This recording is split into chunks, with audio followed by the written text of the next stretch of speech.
नमस्कार दोस्तों, आज हम समझेंगे सूरदास जी का जीवन परिचय के बारे में।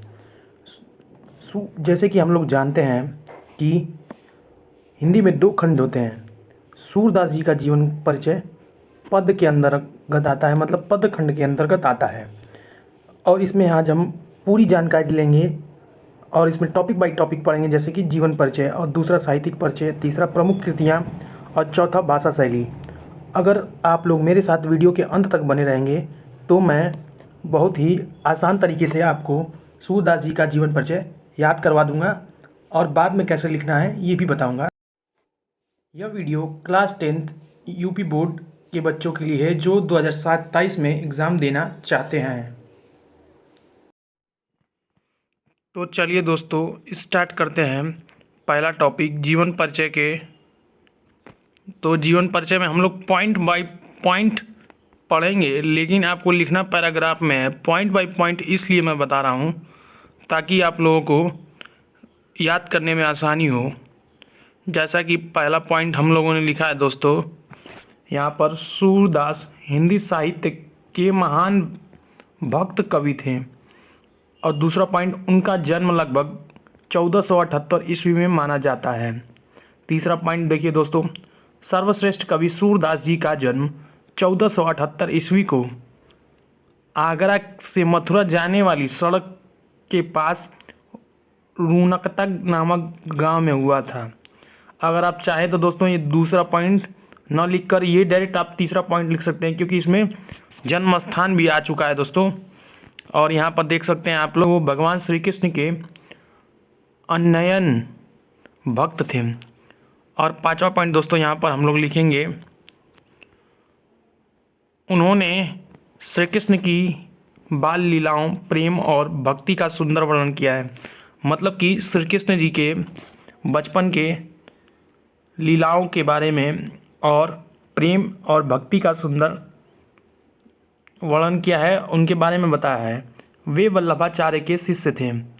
और दोस्तों आगे लिखेंगे हम, उनकी रचनाएं आज भी महत्वपूर्ण लोकप्रिय हैं। आठवां लिखेंगे दोस्तों, हिंदी साहित्य में उनका महत्वपूर्ण स्थान है। और अंत में उनका निधन लिखेंगे दोस्तों कि सूरदास यानी उनका निधन लगभग 1583 ईस्वी में माना जाता है। कि सूरदास जी का साहित्यिक परिचय। साहित्यिक परिचय में देखिए कितने पॉइंट, हम लोगों ने 3 पॉइंट लिखा है। सूरदास भक्ति काल के प्रमुख कवि थे।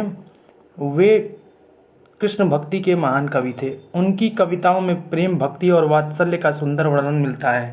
तो ये तो हो गया आपका साहित्यिक परिचय दोस्तों। तीसरा पॉइंट दोस्तों देखिए, यहाँ पर हो गया प्रमुख कृतियाँ। इसमें सूर सागर, सूर सारावली और साहित्य लहरी, ये तीनों इनकी प्रमुख कृतियाँ हैं। आपको ज़्यादा नहीं लिखना है दोस्तों, क्योंकि ये पूरा जीवन परिचय आपको मात्र 80 शब्दों में लिखना है। और मैं जो जीवन परिचय आपको बता रहा हूँ ये लगभग 120 शब्दों में, 110 शब्दों में है। और लास्ट हम लोग देखिए दोस्तों लिखेंगे कि सूरदास जी की भाषा शैली कैसी थी।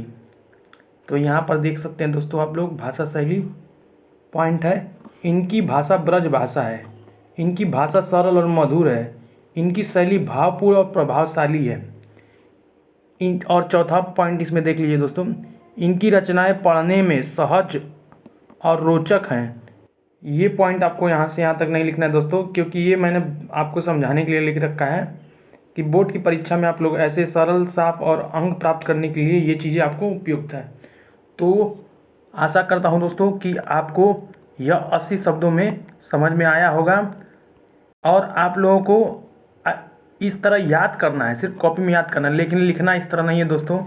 आपको ऐसे लिखना है कि 4 पॉइंट आप लोगों ने लिख लिया, फिर उसके बाद मान लीजिए आपको लाइन चेंज कर देनी है।